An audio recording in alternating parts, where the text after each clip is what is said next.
Hello, welcome to my channel. Today I'm talking about the top 5 types of pranayam for beginners. Pranayam, the practice of using the breath to soothe the fluctuation of chitta or the active thinking mind invites you to be mindful of life's most important function, breathing. The awareness of it rarely captures our attention, but it continues to flow on an average of 15 to 20 times per minute. According to the American Lung Association, that's 20,000 breaths per day. Here are the top 5 types of pranayam for beginners. First, the natural breath. Simply breathing and noticing the natural breath precedes any pranayam, and it is a necessary step for all practitioners. First, breath in and notice throughout as they arise. Second, breath out and notice throughout as they dissipate. Third, give yourself permission to release your attachment to your throughout during this time of meditation. Four, return of your life with a calm and clear open mind. Two, Sahitha Pranayama. The resting state known as Kumbhaka exists in between the active processors of inhalation and exhalation. Practicing this method increases mental and physical endurance and places the emphasis on stillness. As long as there is no attempt to hold the breath with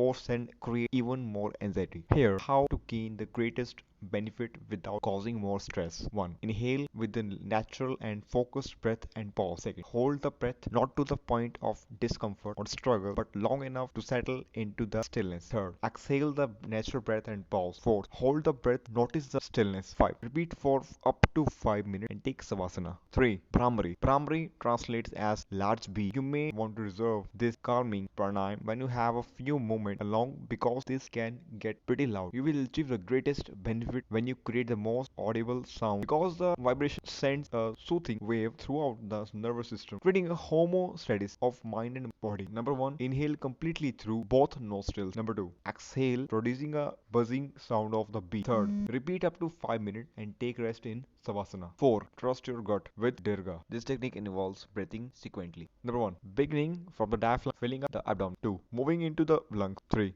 Lifting up into the upper chest. Diaphragm pranayam is most accessible for beginners as it can be practiced by lying down with thick blanket or sandbag over the belly, allowing it is rise during inhalation and fall during exhalation. 5. Roar with lion's breath. Simhasana or lion breath help to strengthen the muscle in the throat in preparation for more advanced pranayam practice. Beginners usually feel a little shy about making the lion's face, but this pose releases inhibitions, allows one to find their true voice and helps to get excess tension off that chest. Here, how to unleash the beast. First, settle into an upright kneeling position, placing your hips on your things and resting your palm face down. Note, this pose can be executed from most other yoga positions. 2. Inhale deeply through the nose and as you exhale, open your mouth wide, stick out your tongue and open the eye wide, letting all of your breath go with an audible HA sound, keeping your drishti set toward the third eye. Number 3. Repeat 2-3 times and follow with a resting position such as child pose or savasana. Thanks for watching and subscribe my channel.